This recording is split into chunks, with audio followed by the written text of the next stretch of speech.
Bonsoir, bienvenue sur la Libre Antenne, comme tous les soirs, 21 h, minuit, sur metatv.org, c'est la saison 2.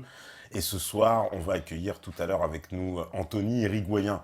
En tout cas, bonsoir à tout le monde, tous ceux connectés sur le chat. Là, il y a pas mal de monde. Il y a Gentilpo, Nourou, Brice Séraphin, Alien, Balzac, Zissou, Abekoum, Fair Aid, Cartman, Liberty, Meta Addict, Pierrot, Soussou 13B, Quenel Raviol, Clade, voilà, Ouragan, Jinman. Bon, vous avez des blazes aussi imprononçables là, Métaphys, Mich, Nutsu, Kao le guerrier blanc, et Valigomu, voilà, Metzaga, euh, Siki Piki.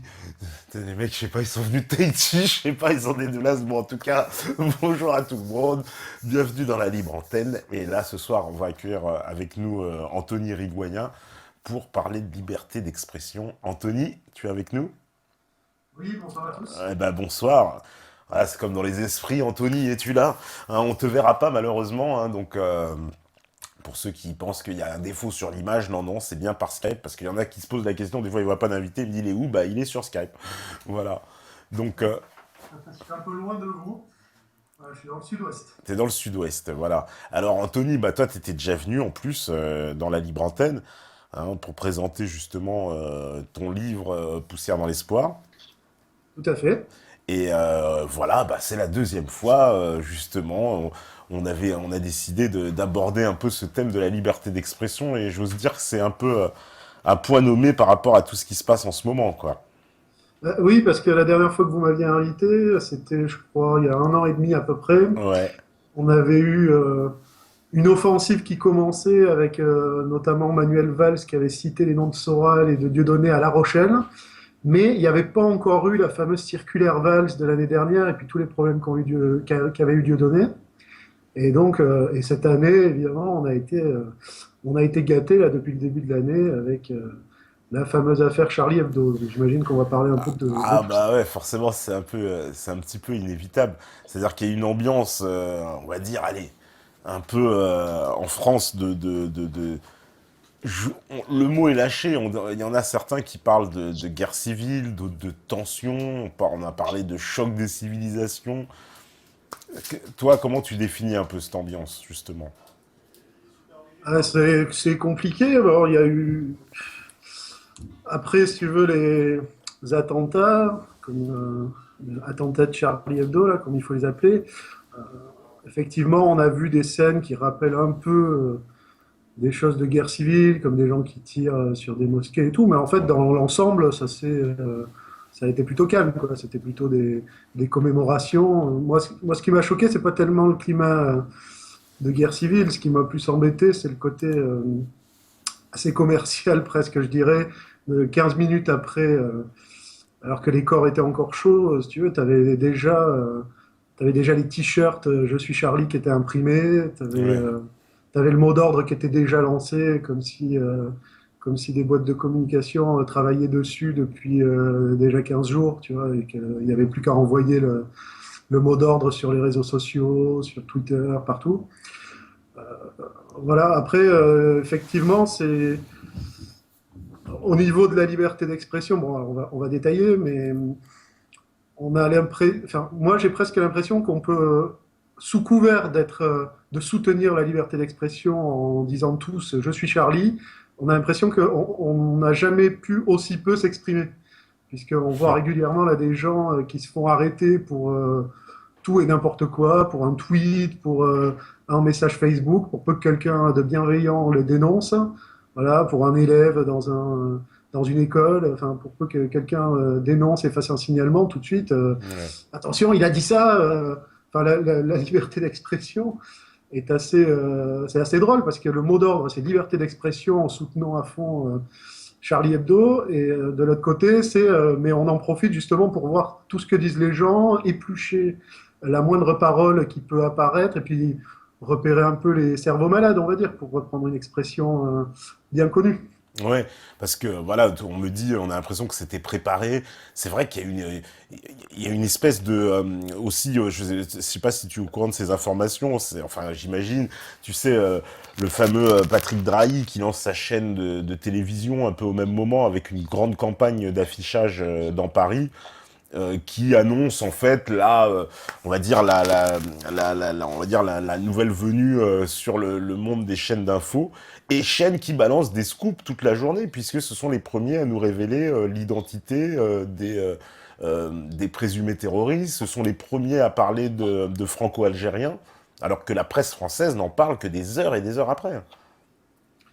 Ouais, ils sont bien informés pour leur début. Ouais. Oui, bah, bon, après, je sais pas, je sais Non, pas bien ce sûr, je pose des questions. Il n'y a pas de, évidemment, non, je peux rien affirmer, mais je bon. sais pas ce qu'il faut penser de ça.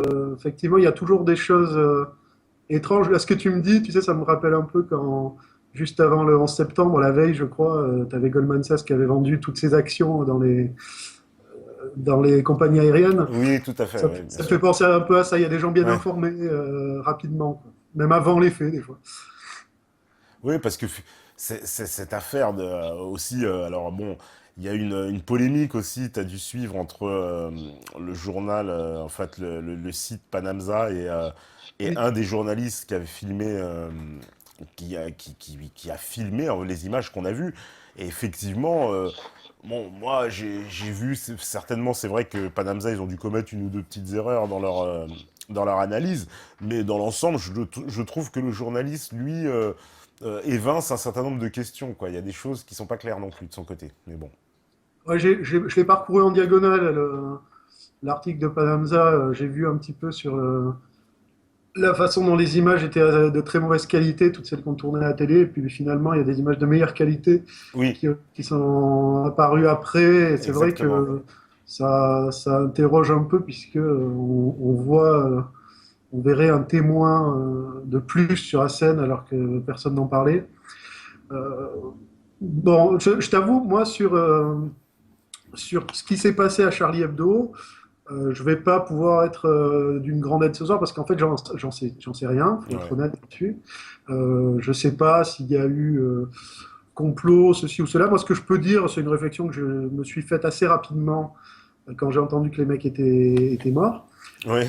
Je me suis dit tout de suite, ils étaient mal barrés parce que finalement, tout le monde avait intérêt à les tuer. C'est-à-dire, ils avaient quand même fait un peu leur office, tu vois, ils avaient servi un peu à exciter les musulmans. Bon, pour faire vite, parce que Charlie Hebdo, c'était plus vaste que ça, mais en tout cas, dans l'affaire concernant les musulmans, ils les avaient bien excités avec des caricatures il y a quelques années. Ils avaient renouvelé un petit peu le même type de dessin un peu plus tard. Bon, on sentait, tu vois, qu'il y avait une ambiance un peu tendue avec eux. Bon, donc ils avaient fait ce qu'il fallait, montrer que c'était très facile d'exciter les musulmans. Dans une optique de choc des civilisations, c'était montrer un peu, regardez, ces gens-là ne sont pas comme nous, ils croient encore à ces bêtises de divin et de sacré. En fait, c'est un peu ça le discours. Et ça montrait, et d'un autre côté, les musulmans, dont on pourra reparler aussi, mais qui s'excitent vite aussi. C'est pas forcément, je suis pas sûr que ce soit une bonne stratégie qu'à chaque fois il y ait des manifestations partout dans le monde.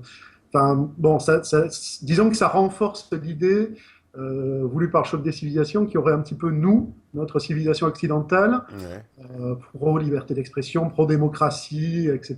Bon, on détaillera tout ça parce que je pense que c'est faux. Et puis de l'autre côté, les musulmans, tout de suite un peu violents, qui s'excitent vite sur des questions qui, nous paraissent très rétrogrades, hein, celle de Dieu et du sacré. Mhm.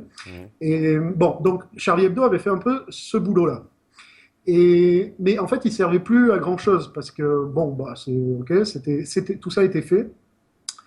Et qu'est-ce qu'il leur restait à faire finalement? Ben, soit se faire flinguer par des musulmans.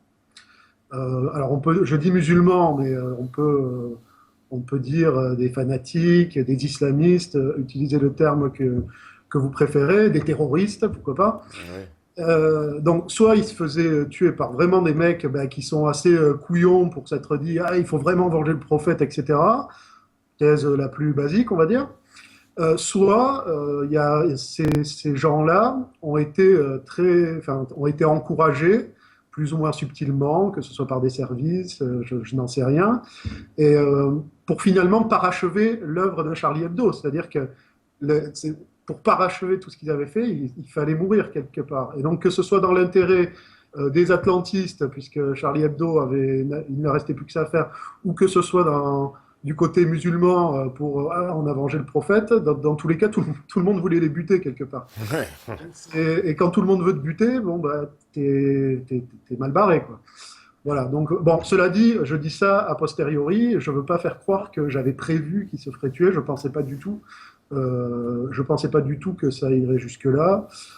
Tu vois, quand tu avais leur local, je crois, il y avait eu un attentat aussi, il me semble, ça avait brûlé il y a quelques années. Moi, il me semblait que c'était peut-être plus une fraude à l'assurance, parce que j'avais Ah, entendu. l'histoire oui, du local de Charlie Hebdo. Ouais, ouais, Oui, affaire qui n'a pas été élucidée, il faut bien le dire en plus. Ce qui est assez Ouais, bizarre, ouais, c'est le fameux le flic qui était en charge de cette affaire, je ne me rappelle plus malheureusement le nom, on va me le sortir tout de suite, et qui est décédé, quoi, ouais, ouais. bizarrement d'un suicide, bon. Tout à fait. Et tu vois, je me disais, bon, si ça se trouve, c'est peut-être une fraudation, ou un truc comme ça, parce qu'ils avaient des grosses difficultés financières, et, parce que leur journal vendait rien, hein, faut être clair. Et donc, mais tu vois, je me disais, voilà, c'est des petits trucs comme ça, je pensais pas qu'ils en viendraient quand même à se faire tuer. Après, on peut discuter des réactions que ça a amené. Moi, j'ai entendu, j'ai eu l'occasion de discuter aussi dans une autre émission de tout ça.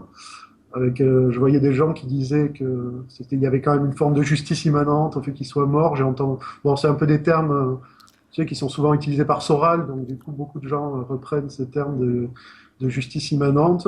Oui, On peut, enfin, faut quand même bien préciser dans ces affaires. On a l'habitude quand même, c'est pour coutume maintenant qu'il n'y a pas de procès dans les affaires de terrorisme. Le 11 septembre, il n'y a eu aucun procès à part Zacharias Moussaoui qui est présumé d'avoir voulu participer aux attentats, mais bon, voilà, alors, il y a eu toi, aucun procès. tu parles de justice immanente, mais moi, je parlais pas des frères Kouachi, hein. Je Oui, disais, ah, je trouve que c'est de la justice immanente que les mecs de Charlie Hebdo se soient fait tuer, hein.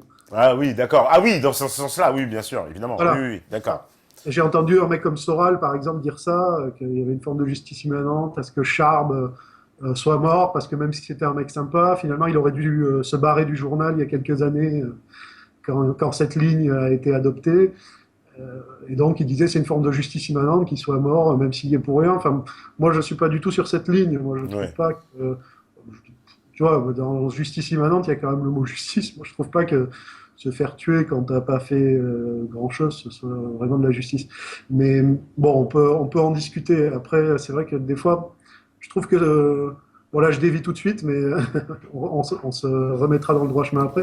Et je trouve qu'il y a quand même beaucoup de gens qui essaient de copier un peu la façon de parler de Soral, au point qu'ils ressortent des phrases un peu toutes faites. Et parfois, ça veut plus rien dire, quoi. On a l'impression qu'ils citent les termes pour citer les termes. Bon, parenthèse fermée. C'est pas moi qui le dis. Et alors, comment... J'ai entendu dire que effectivement tu avais eu quelques incidents, donc ce que je viens de dire n'engage que moi et n'engage pas Patrick. Voilà, tout à fait. C'est bien de le préciser. Alors, comment dire, il y a pas mal de réactions, évidemment, t'imagines bien. Voilà, sur la liberté. Alors, il y a une info, c'est vrai, qui circule, c'est vrai. Alors, sous forme pour le moment de rumeur, hein, comme le dit d'ailleurs, c'est Gilman qui le dit. Il dit apprendre avec des pincettes. Mais il dit oui, j'ai une amie de ma mère qui connaissait la famille Kouachi et qui a dit qu'ils étaient morts il y a 2 ans en Irak. Encore une fois, je n'ai rien vérifié, mais bon, ça me semble pas écarté. On ne voit jamais les corps des meurtriers.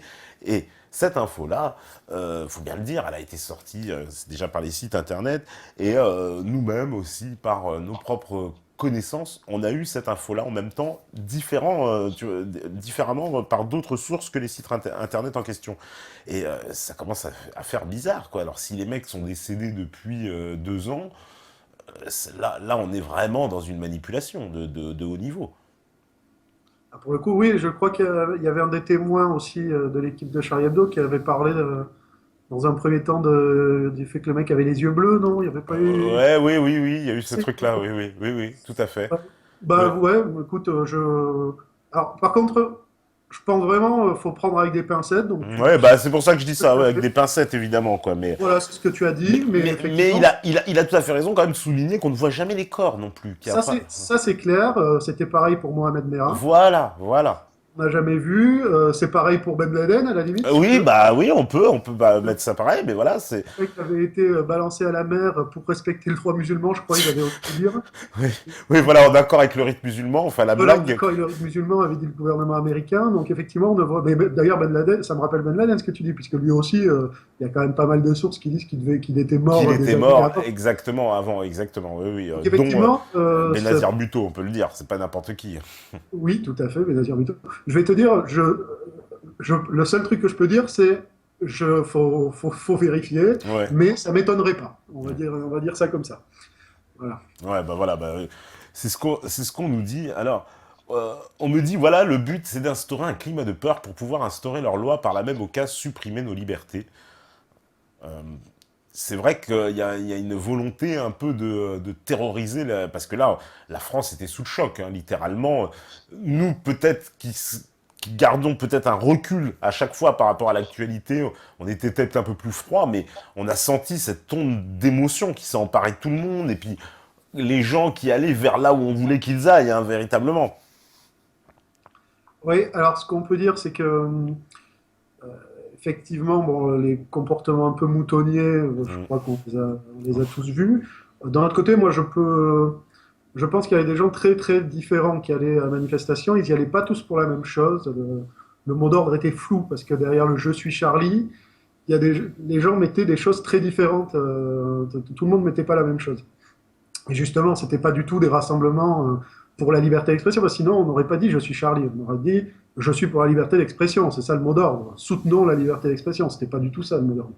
Le mot d'ordre, c'était "Je suis Charlie". Donc chacun y mettait un peu ce qu'il voulait, et après, comme chacun y mettait un peu ce qu'il voulait, c'était d'autant plus facile pour les médias de redéfinir ce qui était dans l'idée des gens, si tu veux. Tu vois, je sais pas si je me fais bien comprendre, mais à partir du moment où le mot d'ordre est flou, Oui, bah, on peut dire ce qu'on veut. On peut dire les gens étaient là-bas pour soutenir ceci, pour oui, soutenir oui. cela. Voilà. Après, j'avais une autre réflexion, mais je l'ai oubliée, donc je vais passer. Alors, J'avais ce style d'esprit. oui, voilà, on me rappelle le nom Elric Fredou, voilà le nom du policier, évidemment. Oui. On me dit, ah, alors ça rentre directement dans le débat, hein, c'est Yva Soulou. Il dit, la liberté d'expression doit s'arrêter au moment où cela blesse les convictions ou la religion de mon prochain.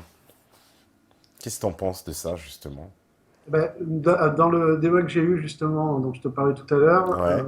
le mec justement, il était contre la liberté d'expression. Enfin, il se définissait comme pas pour.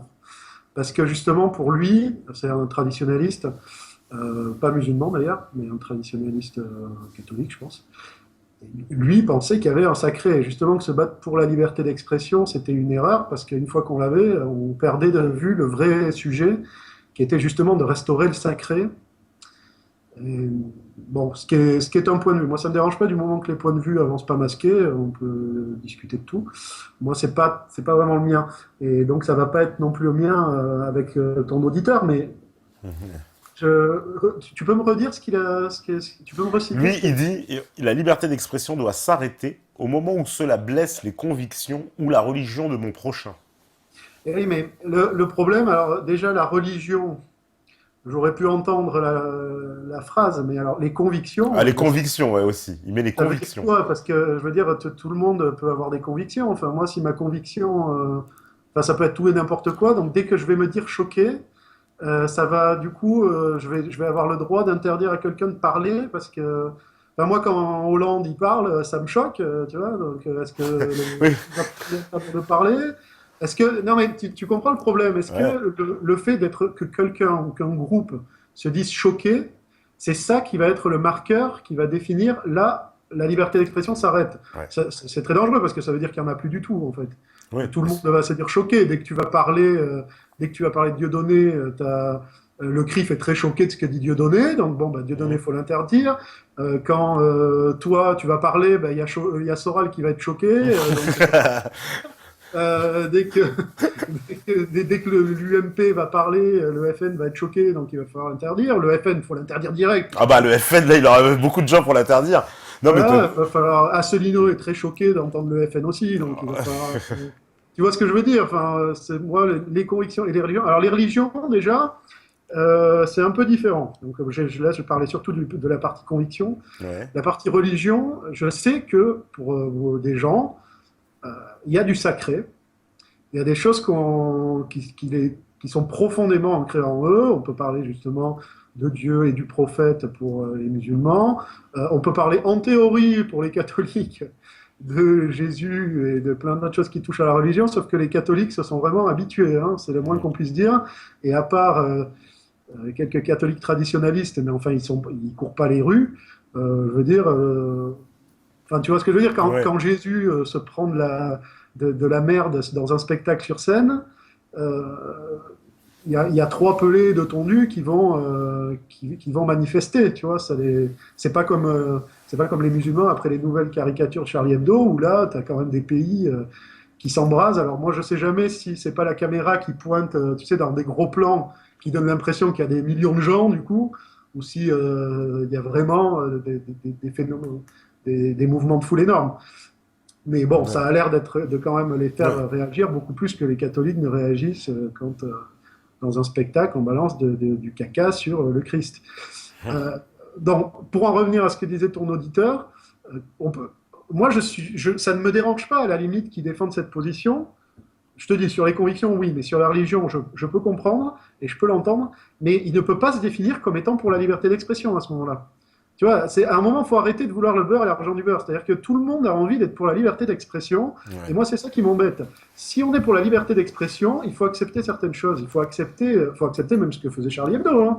Tu vois ce que je veux dire? C'était Ouais. des libertaires, les mecs, bon, bah voilà, ils se foutaient de la gueule de tout, de l'armée, des flics, des catholiques, des musulmans, tout. Voilà, après, est-ce qu'il y a des projets ou pas? D'ailleurs, ils se moquaient peut-être pas de tout le monde dernièrement. Hein. Il y a peut-être quand même un ou deux sujets sur lesquels ils touchaient pas. Hein. Puisqu'il s'en était pris aussi à Dieudonné, je crois, et aussi au Front National, par exemple, sur certains propos. Voilà. Je pense que tout le monde a compris de quoi je parle. Ouais.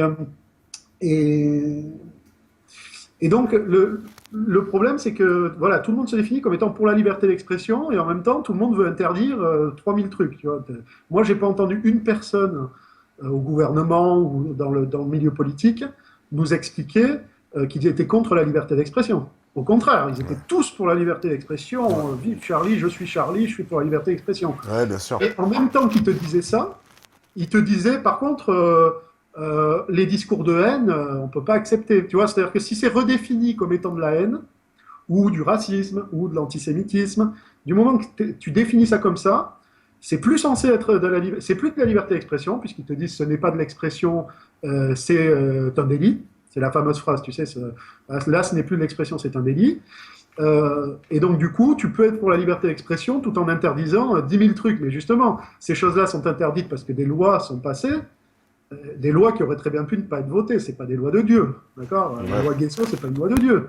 La loi contre le racisme, c'est pas une loi de Dieu. C'est des lois qui ont été votées et qui ont donc restreint la liberté d'expression. Ouais. Alors après, ils ont beau jeu de dire je suis pour la liberté d'expression, mais je supporte pas ça. On en arrive quand même à des choses folles où un pauvre tweet, je me sens Charlie Koulibaly, devient, c'est pas moi qui parle, hein, c'est Dieudo, je veux pas voir les flics qui débarquent demain, c'est Ouais. un simple tweet comme ça, tu as droit à une convocation à la police et puis à des poursuites, alors que ça ne dit rien, quoi. Et c'est quoi le thème? C'est ah bah c'est pas de la liberté d'expression, c'est de l'apologie du terrorisme.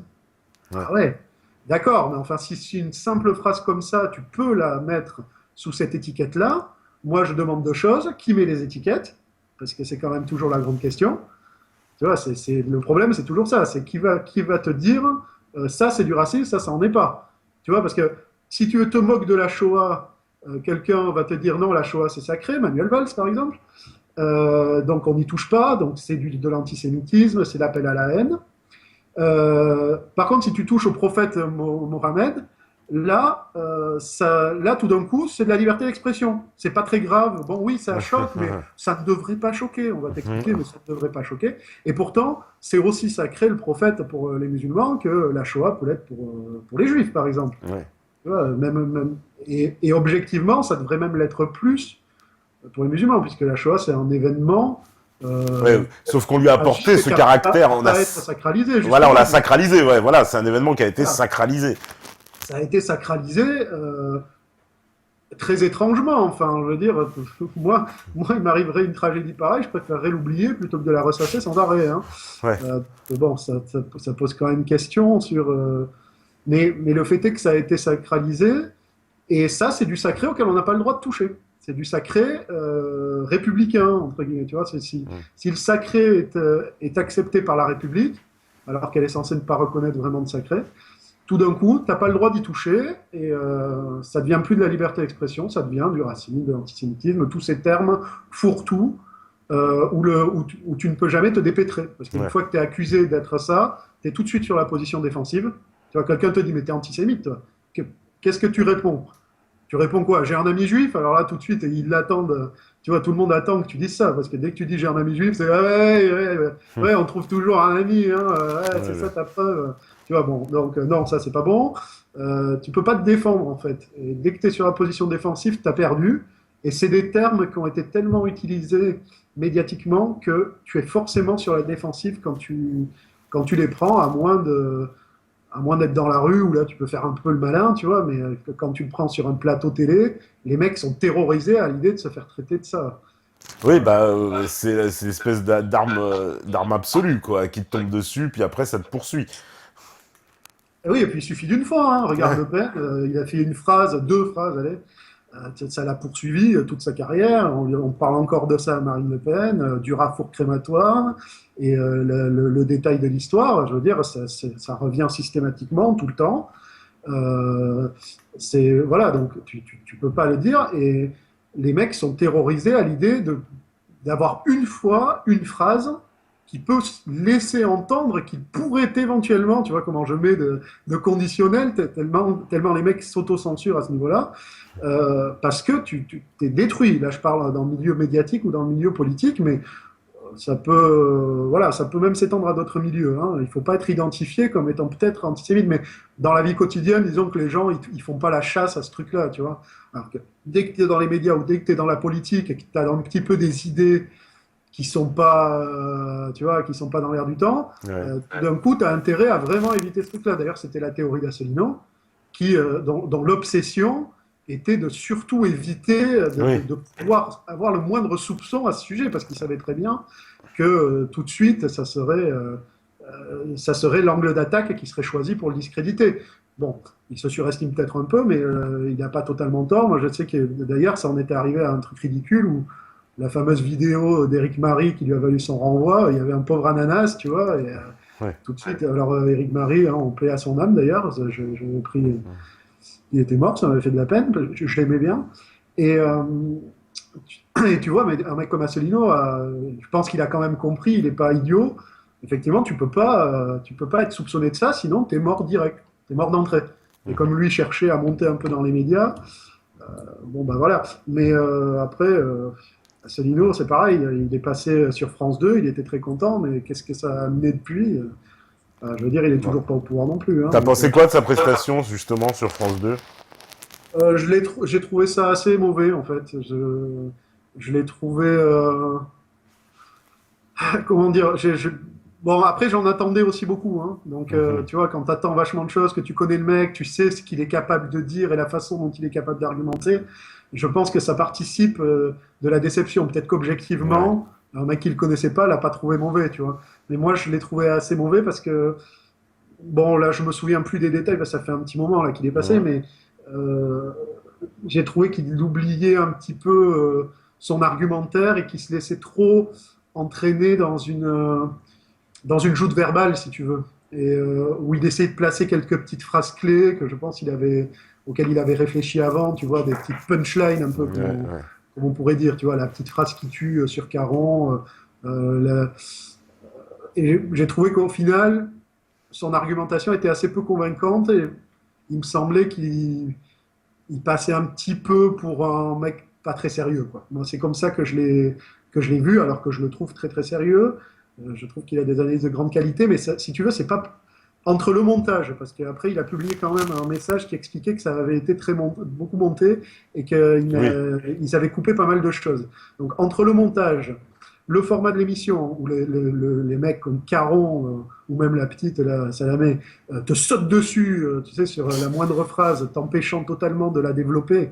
Euh, du coup, ça le met pas à l'aise. Et moi, en règle générale, Asselineau, je le trouve assez mauvais en télé parce qu'il est bon, justement, c'est son côté conférencier, il est bon quand il peut développer ses idées. Pas mm, quand il y a quelqu'un qui lui répond, qui l'interrompt, qui lui casse son rythme. Il a ouais. un rythme assez lent et qui se prête assez peu au débat télévisuel. Euh, voilà. Après, la vérité, c'est les résultats, hein. C'est-à-dire, sans doute qu'il y a beaucoup plus de gens qui le connaissent maintenant. Tant mieux si, tu vois, moi, je trouve qu'il y a toujours un petit côté ridicule avec Asselineau, c'est-à-dire que le soir même de la diffusion, il t'annonçait déjà les nouveaux inscrits à l'UPR, Oui, tu vois. Il est toujours, il y a 20 mecs de plus qui aiment la page UPR. Bon, tu vois, c'est un peu dérisoire, quoi. C'est pas, c'est- Bon, moi, je trouve ça un peu dérisoire, mais ah, on il l'a vu, fait. là, Célino sur ça. Il découvre Facebook. Mais Ouais, voilà. Donc voilà ce que je peux dire sur Asselineau. Mais je te dis, si ça se trouve, je suis sévère parce que je le connais très bien, quoi. ouais, c'est ça, ouais, bien sûr, ouais. Un peu comme moi, c'est souvent ce qu'on me reproche. On me dit justement, à propos de la liberté d'expression, il y en a par exemple, Ginman, je sais pas si c'est une fille ou un garçon, il dit la liberté d'expression n'est pas la liberté de blesser. Sérieux, vous pensez que les gens qui se sont battus pour cette liberté ont fait ça pour blesser, insulter l'autre, blasphémer la religion, ou plutôt pour permettre la pluralité des idées des religions. Donc pour elle ou pour lui, je sais pas si c'est un garçon ou une fille d'ailleurs, la liberté d'expression, en fait, elle est là pour accepter tout le monde. Mais justement, t'as pas le droit de l'utiliser, t'as pas le droit d'en user pour. Alors, c'est ça qui est. Parce qu'elle dit la liberté de blesser. Mais où est-ce qu'on blesse aussi? C'est ça le truc. Alors, la pluralité là, des religions, etc., ça, je crois qu'il confond un petit peu avec la laïcité plutôt. Ouais, ouais, un petit La peu, ouais. définition de base, hein, je ne parle pas du laïcisme dans lequel on se trouve en ce moment. Je parle de la définition de la laïcité de base, où justement, c'est censé être un espace commun où les religions peuvent cohabiter, même si ce n'est pas la religion majoritaire, et où l'État n'a pas à adopter une religion, mais n'a pas non plus à empêcher les gens de croire. C'est dans ce sens-là que je parle de la laïcité. Moi, on en revient, enfin, j'ai l'impression qu'on a un peu répondu tout à l'heure, Ouais. le fait de blesser. Moi, je vais te dire, pour répondre à ça, je vais te dire, la liberté d'expression, c'est pas dire tout et n'importe quoi. C'est pouvoir dire tout et n'importe quoi. C'est-à-dire que moi, j'encourage pas. Une preuve de liberté d'expression, c'est pas de dire des saloperies sur l'islam, sur les catholiques, sur les juifs. La liberté d'expression, c'est pas. Il faut absolument taper sur tout ça et sur tout ce qui est sacré. La liberté d'expression, c'est d'avoir le droit de le faire et de ne pas être poursuivi, de ne pas subir de persécution pour l'avoir fait. Mais après, comme tout droit, le droit à l'expression, il y a aussi des devoirs qui accompagnent ce droit. Un devoir, enfin, on peut être responsable, c'est-à-dire justement, tu as la liberté d'expression, certains pour essayer d'argumenter, tu vois, si tu es responsable, tu le fais dans ce sens-là. Mais pour moi, ça doit quand même rester un droit. Ben, tu as le droit d'être con en liberté d'expression, tu as le droit de dire des conneries, parce que si. C'est-à-dire, la personne là, qui fait la remarque, elle accepterait quoi comme liberté d'expression? Une liberté d'expression où ce qui la choque, elle, en fait, on ne doit pas en parler. Tu vois? Et en fait, on est tous comme ça, hein. Alors là, je vais te dire, enfin, toi et moi, j'en sais rien, mais il faut rester modeste. Le fait est que moi, je peux observer tout le monde, hein, dans la dissidence, dans les médias, de tous les côtés. Je mets la dissidence avec des gros guillemets, parce que pour moi, il n'y en a pas, mais on voit de qui je parle, en gros, tu vois, tout ce mouvement autour de Soral, Dieudonné. Euh, tous ces mecs-là sont pas pour la liberté d'expression non plus, hein. Je veux dire, Soral, il filtre les messages comme tout le monde sur son Facebook, il filtre les messages comme tout le monde sur le site de R. Il y a de la modération, et je m'excuse, on peut me faire croire que la modération, c'est pour éviter les procès Tu vois, donc ils font attention. Moi, j'ai l'impression qu'il n'y a pas beaucoup de commentaires négatifs qui passent non plus, hein. Et là, ça ne serait pas poursuivi par la justice, hein. Voilà. Et donc, ton auditeur, pour en revenir à lui, il est comme tout le monde, il aimerait faire la liste des choses qui le choquent. Et ça, on n'aurait pas le droit d'en parler, mais par contre, tout le reste, on aurait le droit d'en parler, notamment les sujets qui l'intéressent lui. Il serait ravi de pouvoir les développer, et alors là, il serait très choqué qu'on l'empêche d'en parler, parce que lui, il trouverait ça parfaitement normal de pouvoir aborder ces sujets-là. C'est pas du sacré. Le sacré, c'est ce que lui pense. Alors, je l'attaque un peu, tu vois, je le connais pas, je sais pas qui c'est, hein. Si ça se trouve, je suis un peu à côté, et sa pensée est sans doute beaucoup plus complexe que ce à quoi je la résume là. Mais son commentaire là me fait penser à ça.